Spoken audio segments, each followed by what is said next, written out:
बिस्मिल्लाहिर्रहमानिर्रहीम। अस्सलाम वालेकुम। मैं हूं असद और आप देख रहे हैं असद इलेक्ट्रिकल।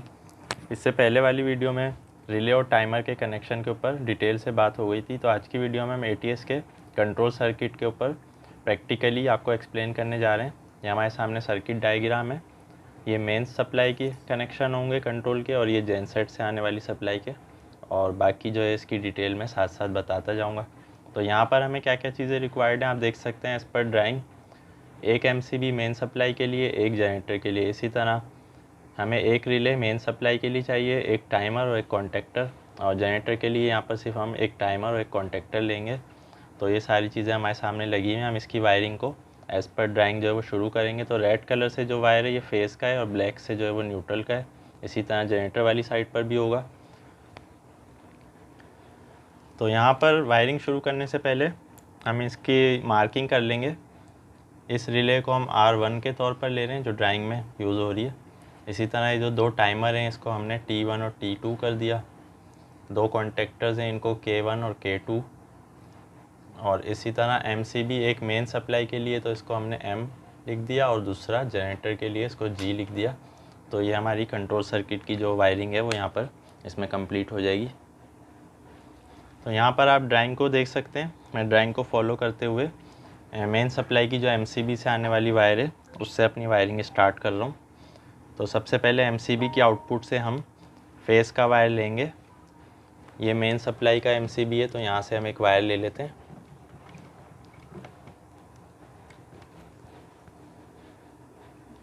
तो यहाँ MCB की आउटपुट से दो वायर निकले।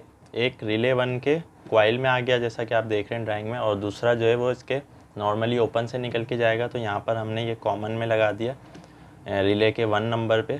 अब इसकी NO की आउटपुट से हम एक वायर लेंगे।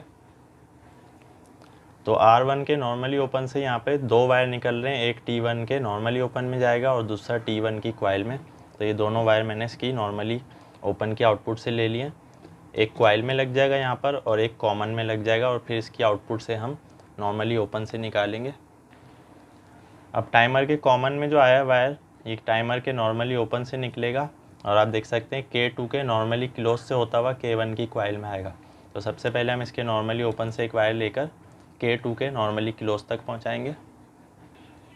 अब ये यहाँ से नॉर्मली क्लोज में आ गया K2 के। अब नॉर्मली क्लोज से जो निकलेगा वो K1 की कॉइल में आ जाएगा A1 में। तो यहाँ पर येलो वायर से जो हमने वायरिंग की है, ये हमारे फेस की कंट्रोल वायरिंग कंप्लीट हो चुकी है। अब हम न्यूट्रल के वायर भी लगा लेंगे, यानी R1, T1 और K1 तीनों को एक ही कॉमन न्यूट्रल से सप्लाई दे देंगे। तो यहाँ पर हमने R1, T1 और K1 तीनों के न्यूट्रल को कॉमन कर दिया, और ये जो न्यूट्रल होगा ये मेन सप्लाई की आने वाली सप्लाई के न्यूट्रल में चला जाएगा। अब हम जनरेटर के कंट्रोल सर्किट को कंप्लीट कर लेंगे। तो जनरेटर का MCB ये, यहाँ से हम फेस की आउटपुट लेंगे। सबसे पहले आप देख सकते हैं कि R1 के नॉर्मली क्लोज में जाएगी। तो ये फेस का वायर, जनरेटर की सप्लाई का जो फेज़ होगा ये बिल्कुल सेपरेट होगा मेन सप्लाई से। तो ये फेस का वायर हमारे रिले 1 के कॉमन में आ गया। अब यहाँ के नॉर्मली क्लोज से निकल के कहाँ जा रहा है, T2 की कॉइल में और T2 के कॉमन पॉइंट में, फिर ये नॉर्मली ओपन से निकलेगा। तो यहाँ से हम दो वायर निकालेंगे रिले 1 के नॉर्मली क्लोज की आउटपुट से। अब ये दोनों वायर, एक कॉइल में आ गया T2 के और एक कॉमन में आ गया। अब T2 के नॉर्मली ओपन से एक वायर निकलेगा जो कि K1 के नॉर्मली क्लोज से होता हुआ, यानी ये वाले कॉन्टेक्टर के नॉर्मली क्लोज से होता हुआ K1 की कॉइल में आएगा। तो आप देख सकते हैं ये T2 से निकला, T2 के नॉर्मली ओपन से K1 के नॉर्मली क्लोज में आ गया, और K1 के नॉर्मली क्लोज से निकलकर K2 की कॉइल में आ चुका है।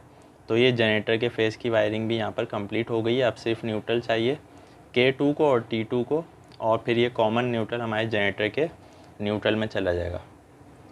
तो ये T2 का न्यूट्रल और K2 का न्यूट्रल कॉमन हो गया, और ये हमारे जनरेटर के आने वाली सप्लाई के न्यूट्रल में चला जाएगा। अब हम दोनों सप्लाईज को सेपरेट कर लेंगे, यानी जनरेटर के फेज़ और न्यूट्रल को, और मेन सप्लाई के फेज़ और न्यूट्रल को। यहाँ पर आप देख सकते हैं कि जो MCB मेन सप्लाई का था उसमें जो इनकमिंग वाला फेज़ है ये, और इसका जो न्यूट्रल है इसके सर्किट का, वो सेपरेट हो गया है। इसी तरह जनरेटर का ब्रेकर जो था MCB, उसमें आने वाला फेज़ ये सेपरेट हो गया है न्यूट्रल के साथ। ये दोनों फेज़ और न्यूट्रल अलग हो जाएंगे और ये दोनों अलग हो जाएंगे। अब एज़ पर ड्राइंग हमारी वायरिंग तो कंप्लीट हो चुकी है। यहाँ पर हमें अब रिले और टाइमर लगाने, तो ये मैंने रिले R1 में लगा दी है और इसी तरह T1 और T2 में टाइमर लगेंगे। टाइमर का जो टाइम है वो हम अपने हिसाब से एडजस्ट कर सकते हैं। यहाँ पर ऑप्शन होता है जितने भी सेकंड्स मिनट्स का हम टाइम रखते हैं, तो हम इसको यहाँ 10 सेकंड कर लेंगे।